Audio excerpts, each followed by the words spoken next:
حضرات، نئے سال کے عنوان پر جب لوگ جمع ہوتے ہیں اور بہت ہی دکھ کے ساتھ کہنا پڑتا ہے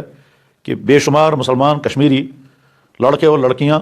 گلمرگ پہنچتے ہیں، تو اس کے بعد جو کچھ وہاں ہوتا ہے وہ سب کا سب اللہ کی غضب کو دعوت دینے والے کام ہیں۔ کھلم کھلا ناچ گانا، کھلم کھلا شراب خوری،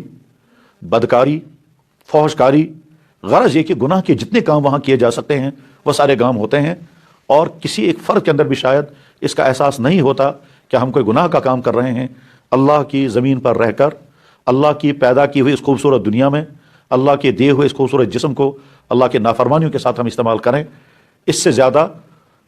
زیادہ اللہ کے غضب کا مستحق بنانے والی اور کوئی چیز نہیں۔ دنیا میں جن قوموں میں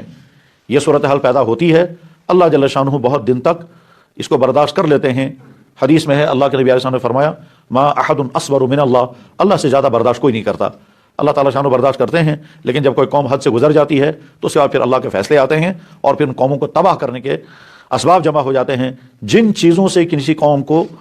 حیات ملتی ہے، انہی چیزوں کو اللہ تعالیٰ ان قوموں کو تباہ کرنے کے لیے استعمال کرتے ہیں۔ وہ کبھی سیلاب کی شکل میں، کبھی زلزلوں کی شکل میں، کبھی انسانوں کے ذریعے سے انسانوں کے ظلم کی شکل میں، کبھی بیماریوں کی شکل میں، اور کبھی نافرمانیوں کی شکل میں، کبھی گھروں میں تضادات اور لڑائیوں کی شکل میں یہ ساری مصیبتیں نمودار ہوتی ہیں۔ حضرات، بہت سارے والدین شاید سمجھ نہیں پاتے کہ ہم اپنے نوجوان لڑکوں اور لڑکیوں کو کہاں بھیج رہے ہیں اور وہاں جا کر کیا کریں گے، اور بہت سارے والدین شاید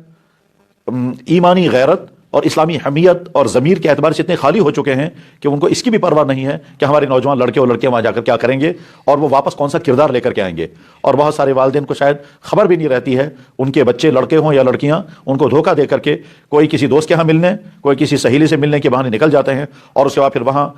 پہنچتے ہیں اور وہاں کیا ہوتا ہے ہم نے اپنی آنکھوں سے دیکھا تو نہیں، لیکن اپنے دردمند بھائیوں سے جو کچھ سنا اس کی بنا پر ارادہ کیا آپ کے سامنے، اور اپنے کچھ بھائیوں کے اصرار کی بنا پر ارادہ کیا کہ یہ صورتحال سمجھائی جائے اور بتایا جائے کہ یہ کوئی خیر کا راستہ نہیں ہے، یہ کوئی ترقی کا راستہ نہیں ہے، یہ کوئی بھلائی کا راستہ نہیں ہے، یہ تباہی کا راستہ ہے۔